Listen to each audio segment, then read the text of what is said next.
La Enciclopedia de Hadas de Emily Wilde. Capítulo 30 de octubre. Anoche, Bingley insistió en que nos pasásemos por la taberna, como es natural, un divertimento sumamente aceptable para nuestros dos ayudantes, que estaban agotados tras el trabajo de campo.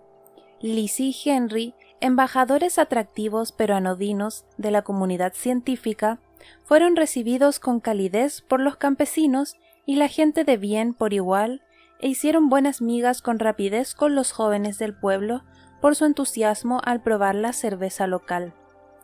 Bingley, por supuesto, estaba en su elemento.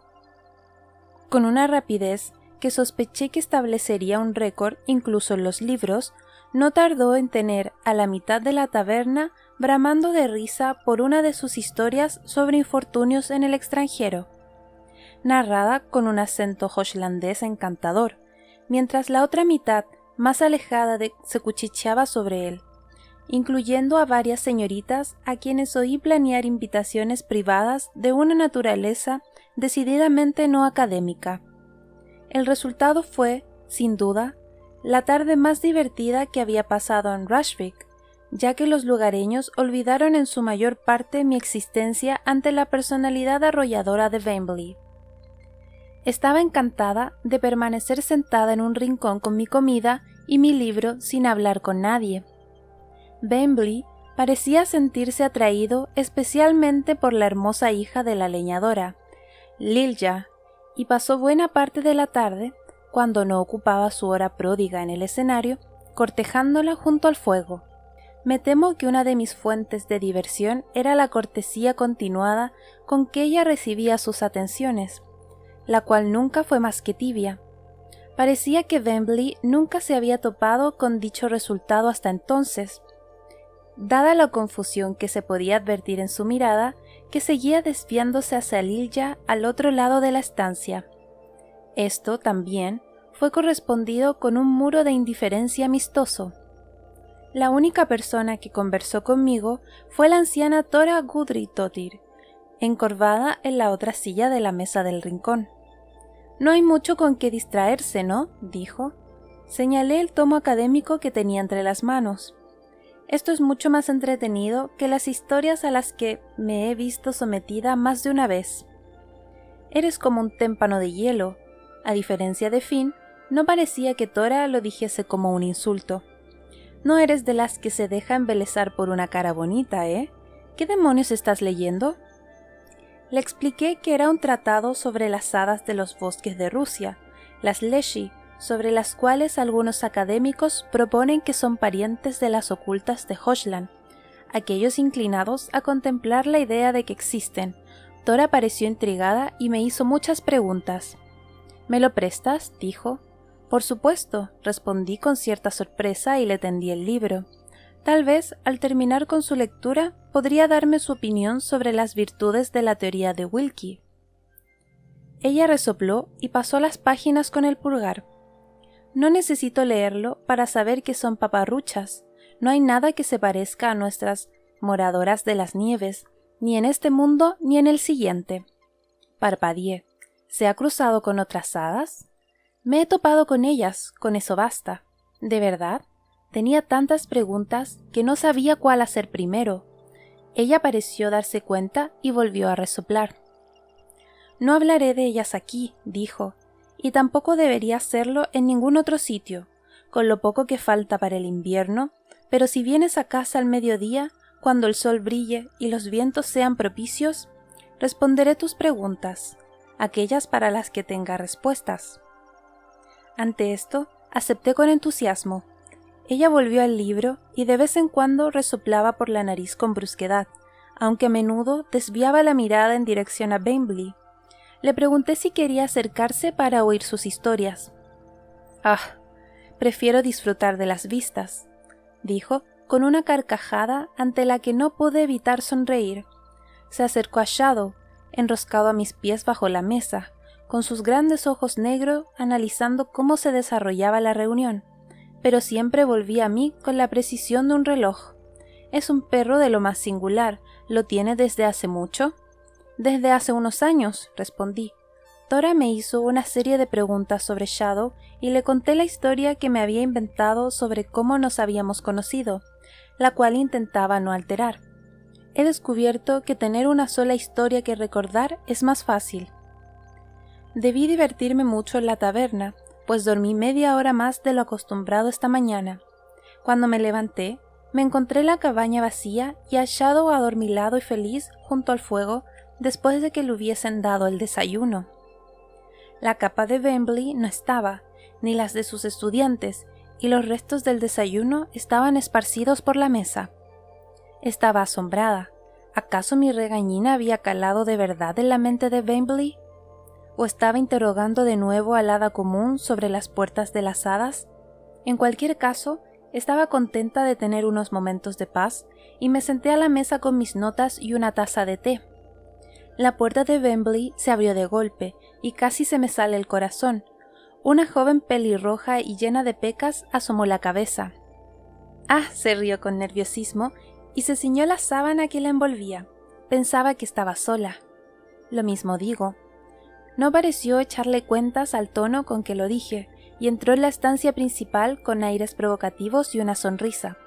Por la expresión traviesa que tenía en el rostro, debió de imaginar que me uniría a ella. ¿Se ha marchado? Milagrosamente sí. La chica, creo que era una de las muchas nietas de Tora, se acomodó, con sábana y todo, frente a mí en la mesa, y con aire indolente se sirvió los restos del desayuno. Procedió a interrogarme sobre el pasado de Bentley, sobre todo en referencia a sus devaneos, un tema sobre el que podría haber escrito varios tomos si hubiese optado por abandonar mi buen juicio. Respondí con tanto estacato que pronto empezó a sonreírme con suficiencia. Habrá imaginado que me ha dado calabazas o que estaba celosa, o ambos. Por suerte, Shadow la asustó cuando puso las patas sobre la mesa con la esperanza de comerse las migas, y ella salió de la cabaña poco después.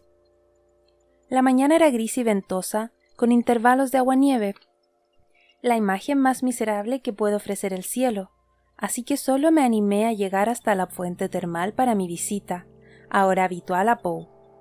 Pasé la mañana restante con mis notas y las de Bentley, que eran justo tan someras como había esperado.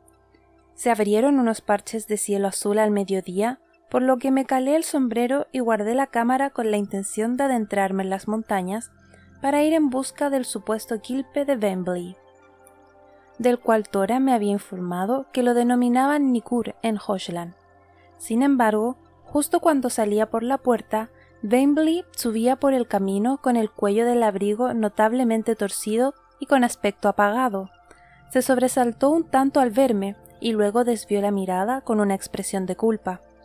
—¿Qué ha pasado? —dije, temiendo su respuesta. —¿Y dónde demonios has estado? —Parece que debo renunciar a la investigación —respondió—. Te molesta cuando duermo hasta tarde, te molesta cuando me levanto temprano, te molesta cuando hago exactamente lo que me dices que haga, y eso cuando me lo dices. No puedo ganar contigo, Em. Bueno, ya está bien. Entrecerré los ojos. ¿Has visitado al niño cambiado? Así es, aunque me temo que no he obtenido mucha información de él, y eso es porque no tiene nada que ofrecer.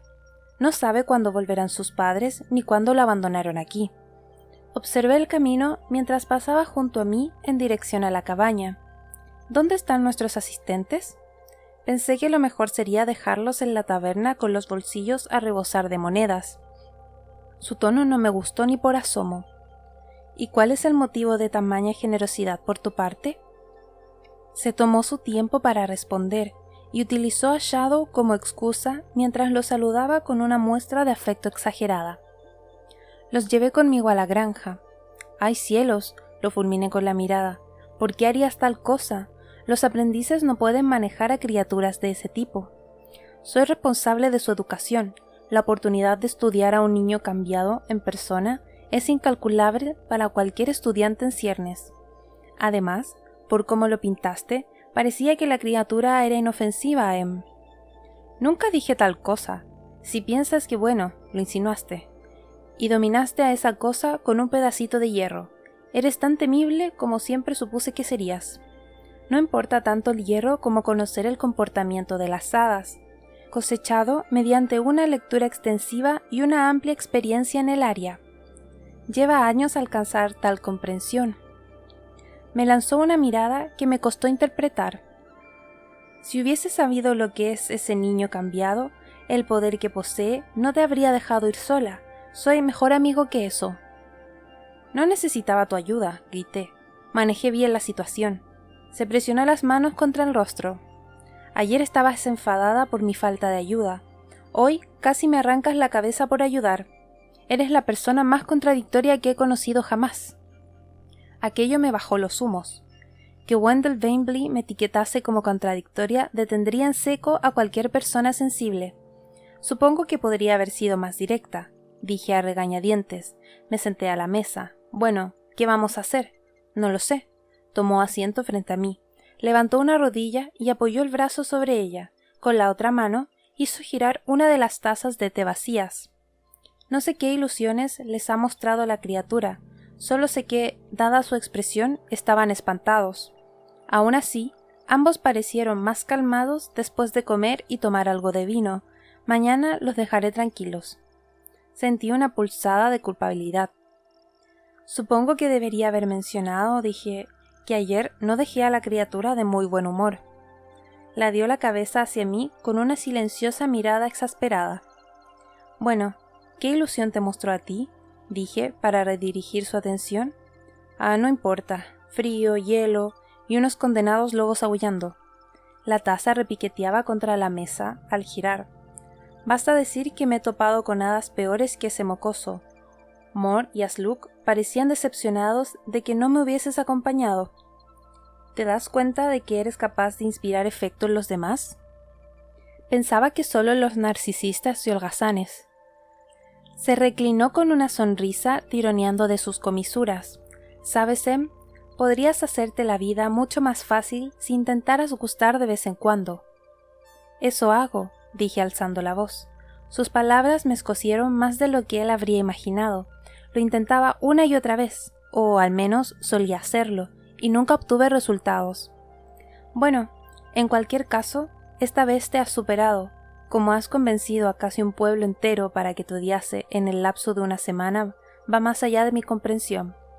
No hará que nuestra investigación aquí sea más sencilla, dada la necesidad de hablar con los habitantes de dicho pueblo.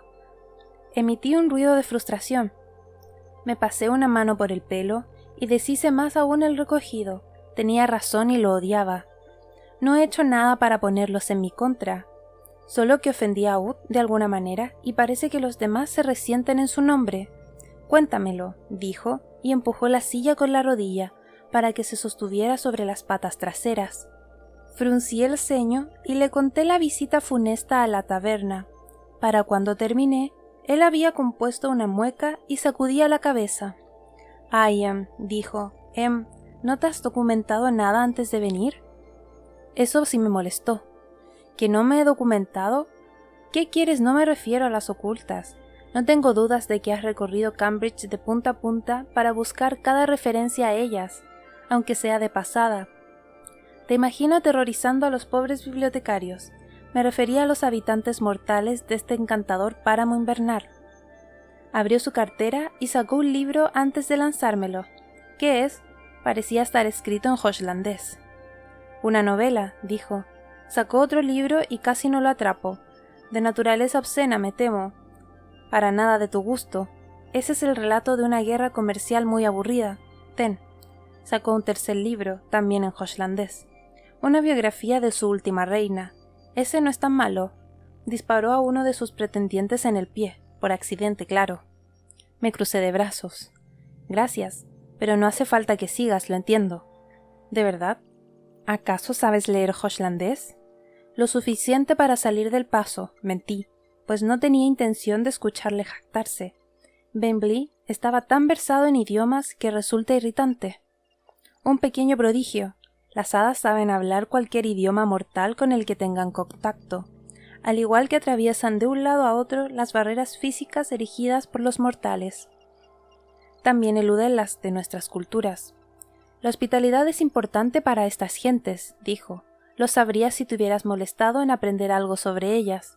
Ofendiste a Ud al insistir en pagar por tu cena. Me quedé boquiabierta. ¿Eso era? ¿Por eso me odia? Él suspiró. Quizá, si no estuvieras siempre a la defensiva, ya te habría perdonado, pero si hay alguien capaz de animar a otros a buscar una excusa para ofenderse, esa eres tú. Y luego agravaste el error al entrometerte en su pueblo con tus preguntas sin haberle pedido permiso antes. No me creo que los habitantes del pueblo necesiten su permiso para hablar conmigo. Por supuesto que no. Aún así, deberías habérselo pedido. Enterré la cabeza entre las manos. El maldito Bentley tenía razón. Bueno, ¿qué vamos a hacer ahora? Vas a permitir que sea amable contigo, dijo, que te reciba como a una invitada, y lo harás de manera que no asuma que yo te he dicho qué hacer. No tengo ni idea de cómo lograrlo. Lo sé. Bajó la silla y me miró con consideración. No he dicho que no te ayudaría, solo que debemos decepcionar a Ud. Necesitamos solucionar esto antes de avanzar en nuestra investigación. Anoche, los lugareños fueron evasivos conmigo cada vez que mencionaba a las ocultas. Mi amistad contigo significa que yo tampoco obtendré mucho de ellos. Gruñí. ¿No puedes encandilarlos para conseguir lo que quieres como siempre haces? Puede, pero eso llevaría tiempo. ¿Tenemos tiempo para perder? Como bien te gusta recordarme, solo nos quedan unas semanas. Me miré fijamente las manos. Tora hablaría conmigo, pero no podía basar mi investigación en el testimonio de una sola persona. Siempre he odiado este tipo de situaciones. Investigaría a una docena de condenados niños cambiados antes que abrirme paso por este atajo de convenciones sociales.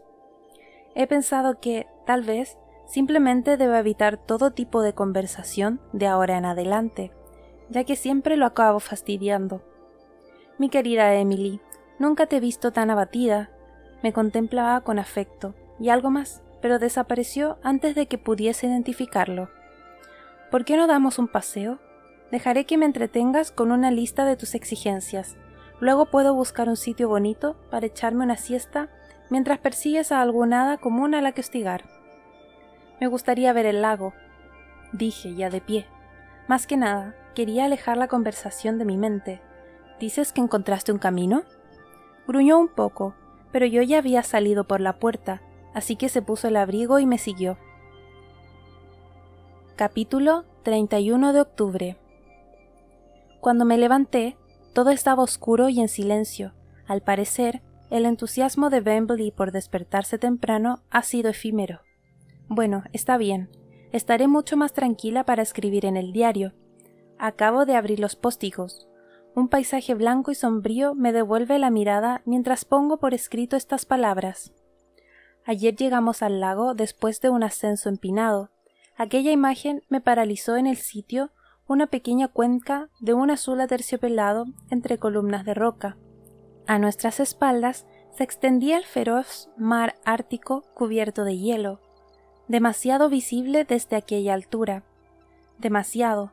Resumía bastante bien aquel lugar. Pensé mientras me apresuraba a seguir a Bentley, quien aparte de darle unas patadas esporádicas a las rocas volcánicas esparcidas aquí y allá, apenas parecía consciente de la naturaleza salvaje del entorno. El viento tironeaba de mi recogido y los mechones sueltos me azotaban el rostro. Aunque solo encontramos una tenue evidencia del Nikur, fotografié unas huellas emborronadas en el lodo congelado a la orilla del agua. A la vuelta, mi estado de ánimo había mejorado. Como Finn nos había informado que el tiempo estaba cambiando, aquella nube amenazadora sobre el horizonte era un claro indicio, decidí aprovechar al máximo posible el sol y partir a estudiar los picos del este mientras Bentley, a pesar de no mostrar ningún signo visible de cansancio, alegó estar agotado y se retiró a la cabaña. Como fui a caminar yo sola, medí mal la distancia y volví cuando ya había oscurecido y las estrellas brillaban con fuerza sobre mí como un tesoro derramado. No pude evitar detenerme para observarlas, un pasatiempo con el que rara vez me consiento en Cambridge, pues las noches se desdibujan por las lámparas de gas, cercadas por los árboles y las torres. Para cuando ascendí el caminito de la montaña hacia la cabaña, nuestros estudiantes ya habían regresado de su estadía en la taberna bastante desmejorados, y se habían acostado temprano para dormir la mona. Tras aquel ocaso ventoso, apenas reconocí la cabaña cuando entré. El fuego crepitaba con viveza, y toda la estancia estaba iluminada por unas lámparas de aceite que antes no teníamos, colocadas de forma estratégica. Había alfombras de lana dispersas por el suelo y cortinas en las ventanas. Había cosas sobre la repisa de la chimenea, objetos bonitos que parecían no tener ningún propósito. Reconocí uno del despacho de Wembley, un espejito enjollado que destellaba alegremente a la luz del fuego, pero otros parecían artefactos de Hashwick, como una Madonna tallada a partir de un hueso de ballena y un pequeño paisaje marino pintado en un fragmento de madera arrastrado por la corriente. Wembley estaba sentado junto al hogar remendando una cortina. Me explicó que Krishnan le había prestado la mayoría del mobiliario, incluyendo la cortina que tenía entre manos y que tenía intención de colgar en la cocina. Estaba tan asombrada que casi no oí nada de lo que me dijo. ¿Estás surciendo cortinas? ¿Tú? En mi familia somos diestros en la costura, se limitó a contestar mientras sus dedos se movían con una destreza inverosímil. Le dije que la cabaña era perfectamente adecuada tal y como estaba antes, a lo que él respondió que el lugar era tan frío, húmedo y desprovisto de alegría que solo serviría para los murciélagos y las gárgolas antisociales enfrascadas en sus libros, y que se sacaría los ojos antes que tener que soportar pasar semanas en un entorno tan miserable. Contemplé la posibilidad de desatar a Shadow y que pisoteara los esfuerzos de Wembley con las patas llenas de barro, pero lo cierto es que incluso yo vi que nuestra humilde morada había mejorado mucho. No solo por la sensación de calidez, sino por la seguridad que transmitía, un efecto acogedor y envolvente cuya fuente no sabía identificar del todo. Me conformé con enfrascarme en mis libros para lo que quedaba de la tarde y lo ignoré por completo, algo que odia por encima de todas las cosas. Me temo que desde lo último que escribí las cosas se han torcido. Finn llegó tarde con el desayuno, lo cual no me alarmó de entrada, dadas las condiciones climáticas. Acerqué una silla a la ventana y contemplé la nieve caer mientras preparaba el té. No me había olvidado de la promesa que le había hecho a Poe, y no me apetecía adentrarme en esa ventisca, aunque estimo que la nieve tendría menos de 3 metros.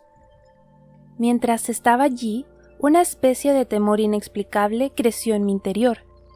La sensación de que era la única persona a kilómetros de distancia. Me puse de pie de súbito y abrí de golpe la puerta de Wembley, que chocó contra la pared. Desde la cama me llegó una especie de murmullo confuso, y ahí estaba, un destello de cabello dorado. Aún así, el alivio fue pasajero, y ya estaba atravesando a zancadas el pasillo cuando Wembley graznó. ¿Qué demonios? La habitación de los estudiantes estaba vacía. De alguna forma sabía que lo estaría. No solo eso, sino que sus baúles no estaban, ni sus capas. Regresé hecha una furia a la habitación de Wembley. Volví a golpear la puerta y abrí de un tirón las cortinas. «Cielo santo», masculló desde la almohada. «Si esta es tu forma de poner una alarma, le pediré a Krishnan que instale una cerradura». «Se han ido». «¿Qué?» Unos minutos después llamaron a la puerta. Abrió Wembley, que por fin se había levantado. Sabía que no serían ellos, y así fue. El rostro preocupado de Finn nos devolvió la mirada. «Gracias a Dios», dijo. En el pueblo se rumoreaba que habían compartido esta mañana en el barco de George Gudmundsson hacia Lover. «El tiempo es adverso para navegar». Intercambió una mirada con Wembley. «Los rumores son en parte ciertos. Al parecer, nuestros estudiantes han huido. ¿Pero qué demonios piensa hacer el Lover?» Finn apoyó el peso en la otra pierna con aire culpable. Desde Lover salen barcos mercantes hacia Londres, cada pocos días. Puede que tengan en mente subirse a uno. Wembley lo miró con gravedad. ¿Puede? Puede que ayer los haya oído discutirlo con George en la taberna, dijo Finn y se apresuró a añadir. No tenía ni idea de que tuvieran intención de marcharse hoy. Gracias, Finn, dije con tono sombrío. Aceptamos el desayuno que nos había traído. Esta mañana solo pan y queso. No había tenido tiempo para preparar nada más con la carga añadida de la tormenta a sus tareas. Parece ser que varias ovejas habían desaparecido, y el peso de la nieve había provocado que se diera el techo de un edificio anexo. Bingley se paseó de un lado a otro, mientras que yo me había calmado un tanto. Él parecía ponerse más nervioso por momentos. Estupendo. Casi nos hemos quedado sin leña. Confía en él para que se preocupe más por su propia comodidad cuando, en estos momentos, sus estudiantes bien podrían haberse ahogado en el mar congelado. Se lo hice saber, y lo desestimó con un gesto. Conocí a Björn. Ese hombre sabe lo que hace. No habría partido en una misión suicida. Lo observé durante un instante. Creo que nunca lo he visto tan desmoronado. ¿Alguna vez has viajado al extranjero sin criados? Lo siento, estudiantes. Me miró con los ojos entrecerrados. Nunca he tenido la necesidad. Ya veo. Si no hubiese estado preocupada por la investigación, puede que hasta me habría divertido. ¿Qué vamos a hacer? El tiempo que tenemos es limitado, y ahora no contamos con asistentes que nos ayuden a recopilar datos. Estoy seguro de que nos la apañaremos, dijo con aire distraído. Sabía que no le importaba ni un ápice la recolección de datos. Bueno, ¿por qué iba a hacerlo si estaba acostumbrado a investigarse dichos datos? No, él se preocupaba por quién le prepararía el café y le haría la colada. A partir de ahora tocará que nos remanguemos nosotros, señalé, y puse especial énfasis en nosotros. Bingley se desplomó en uno de los sillones con aspecto desfallecido. No quedaba agua para lavar los platos tras el desayuno, así que me enfundé las botas y salí al arroyo. La nieve había cesado y el cielo tenía un suave color crema, como si las montañas dormitasen bajo unas mantas de lana. Había cierta belleza en la ausencia del color del bosque, con su oscuridad encantada, recordada por los arbustos de un blanco grisáceo, como si la nieve los hubiese reducido a la misma esencia del bosque. Aquella sensación de paz fue breve. El arroyo estaba cubierto de una capa de hielo demasiado gruesa como para que pudiese atravesarla. Me resbalé al intentarlo y me embadurné de nieve. En un momento de inspiración, llené la olla con esta y luego la puse sobre el fuego. Bingley estaba fuera junto al leñero y parecía como si estuviese intentando resolver una ecuación matemática. Por algún motivo, había apartado la nieve con la bota de forma que pudiese estar de pie sobre la hierba helada. En realidad lo sentí un poco por él, temblando a pesar del peso de su capa, pues me recordaba a una especie de árbol o arbusto de zonas templadas, trasplantado y obligado a crecer en un jardín norteño en contra de su voluntad. Levanté el hacha y deposité un tronco sobre el tocón. «Quizá deberíamos llamar a Finn», dijo Bingley. «Soy perfectamente capaz de hacerlo», respondí, aunque el hacha tenía un diseño hochlandés, enervante y casi me llegaba al hombro. La enervolé. La hoja roma rebotó contra el tronco, que salió despedido hacia un árbol, lo cual provocó una pequeña avalancha de nieve. El hacha se quedó atascada en el tocón. Perdí el equilibrio y me caí. Cielos, qué proceso más violento. Parecía abatido. Me levanté como pude, con las mejillas ardiendo, mientras me sacudía la nieve del trasero. Así no es como se supone que debe ir. No pienso ayudar. Retrocedí un paso y alzó las manos elegantes. Me cortaré el pie. ¿O lo harás tú? Venga ya. No tenía ganas de una segunda intentona. Como estaba enfadada, no pude evitar provocarle. Provocar a un príncipe hada, un hábito desafortunado que había adoptado. ¿Acaso no calientan las casas con leña en el lugar de donde vienes?, dije con aire inocente. Me fulminó con la mirada. Me alegra mucho decir que en Dublín tenemos sirvientes que se ocupan de esas cosas. Pues esto no es Dublín, y yo no voy a conseguir nada. Tienes que ayudar. No, dedícale una mirada asesina. Seguro que se parte por la mitad por sí solo. Dios. Fui a empalar el hacha en la tierra con frustración. Por desgracia, Bingley, como criatura contradictoria que es, acababa de dar un paso adelante para arrebatármelo.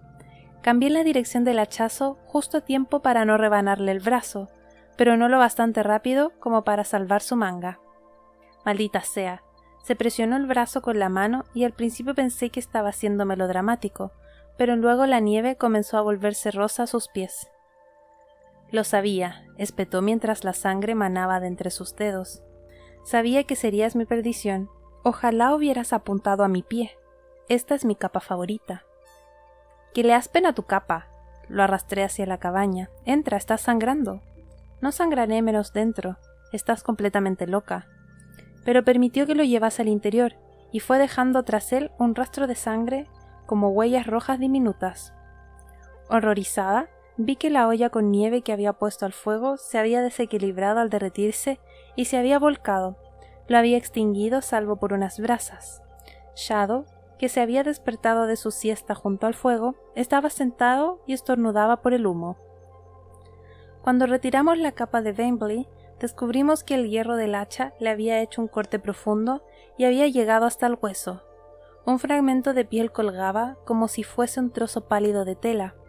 Como no había agua para lavar la herida, me conformé con hacerle un vendaje temporal usando jirones de mi bufanda.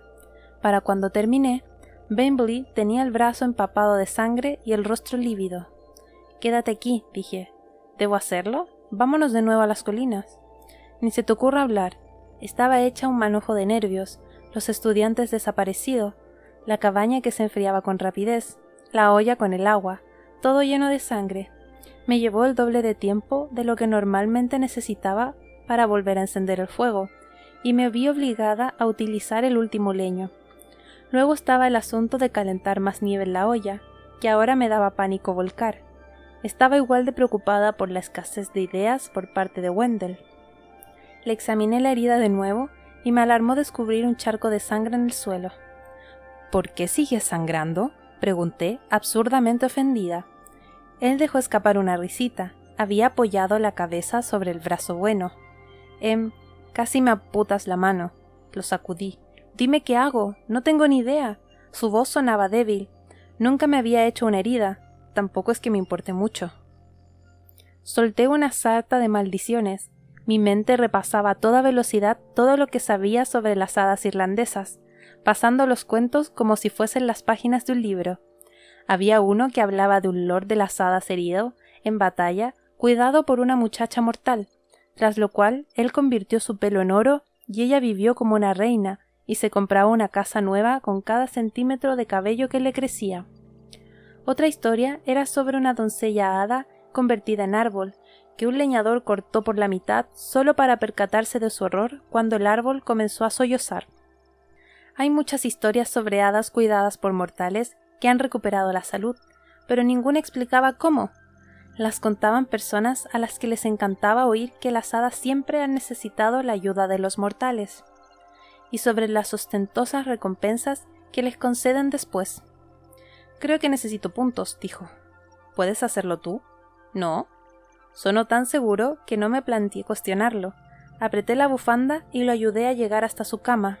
Luego corrí. Primero llamé a la puerta de Krishnan, pero nadie respondió a mis golpes frenéticos, así que supuse que habrían salido al redil a perseguir a sus ovejas descarriadas. Luego corrí al pueblo y debía de tener un aspecto verdaderamente aterrorizado cuando entré a trompicones en la taberna, ya que Aud, que estaba junto a la barra con su esposo ceñudo, exclamó: «¡Santo cielo, Emily! ¿Quién le ha hecho esto?»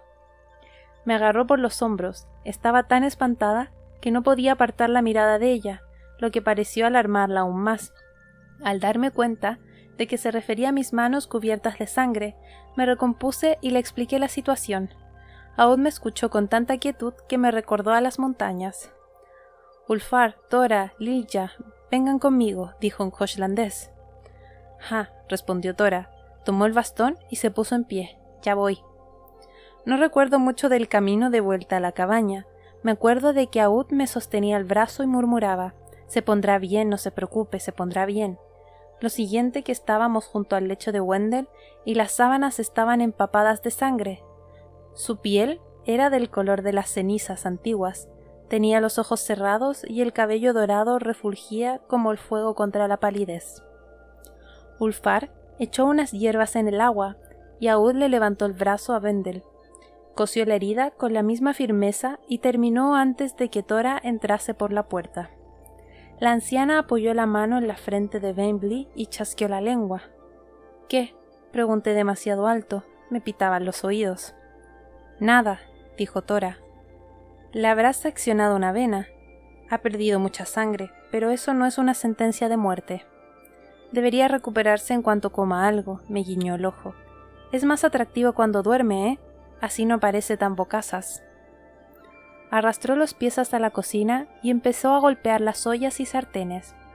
Alguien debía de haber llamado a Groa, ya que apareció poco después con una cesta con carnes, verduras y quesos y me saludó con su alegre indiferencia acostumbrada.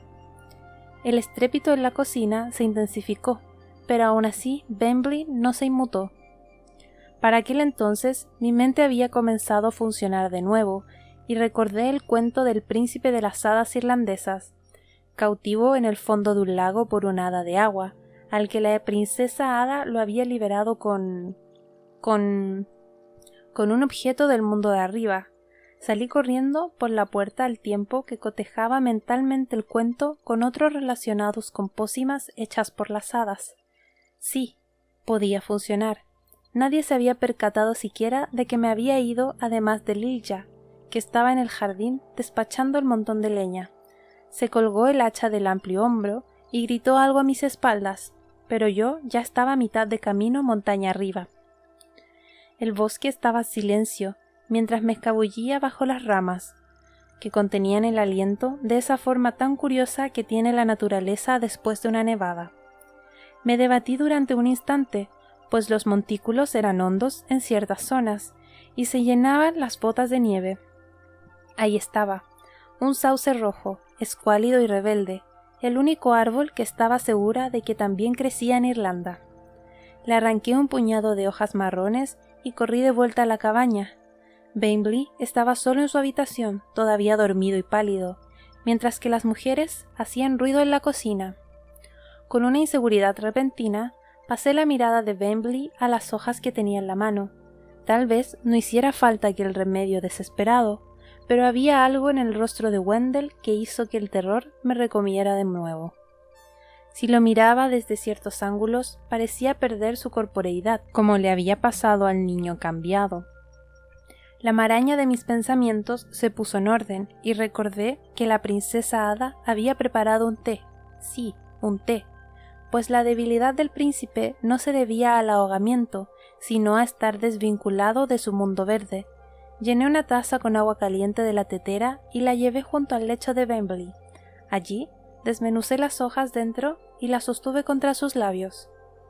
Escuché un ruido en la puerta, me volví y descubrí que Aud estaba contemplando lo que hacía con una expresión extraña en el rostro.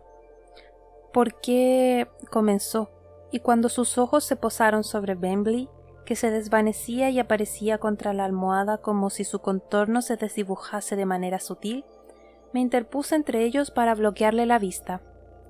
No sé por qué lo hice. Está claro que su secreto no significa nada para mí, pero en cualquier caso no fui lo bastante rápida y Aud se quedó muy quieta como un ciervo que ha percibido el chasquido de una rama al partirse. Nos quedamos paralizadas así durante un instante, y luego su expresión se endureció. Estaba segura de que se marcharía, o quizá me quitaría la taza de la mano, pero solo era que su determinación innata se estaba reafirmando. «Déjame», dijo acercándose, «así no». Inclinó la cabeza de Wendell hacia atrás y su cabello se derramó sobre las almohadas. Le tembló la mano ligeramente y luego se estabilizó. Vertió un sorbo de té sobre sus labios y él tragó. Me quedé contemplándolo. «No es lo que... quiero decir... Tú eres claramente mortal». No apartó la vista de su tarea, y él no te ha herido. Supongo que es algo. «Jamás lo haría», dije, y luego me detuve. Luego añadí: «No lo sabe, que yo lo sé, quiero decir». Ella frunció los labios y no dijo nada durante un momento. «Bueno, es perfecto, ¿no?». Parpadeé, asombrada al ver que esbozaba una sonrisa. «Están demasiado pagados de sí mismos, todos ellos», dijo. «Les encantan sus juegos y sus trucos. Puede que esto sea lo más divertido que he oído en todo el año.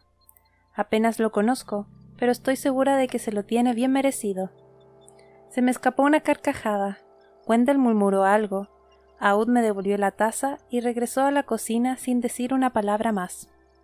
La observé mientras se marchaba. Le di de beber otro sorbo de agua antes de que abriera los ojos y me apartara el brazo de un manotazo. Me sonrió con suficiencia y se pasó la manga por la boca. Dios santo, ¿qué es eso? ¿No conseguiste matarme de un hachazo y ahora me envenenas? ¿Es eso? Para mayor horror, me eché a llorar. Bentley me miró fijamente, nunca lo había visto más atónito. Salí de la habitación, demasiado avergonzada como para quedarme un segundo más. Me apoyé contra la chimenea para tratar de controlarme mientras Shadow, consternado, me rozaba la pierna con la pata. —¿Qué demonios te pasa, niña? —gritó Tora desde la cocina. —Nada, nada, me atraganté. Luego salí al exterior.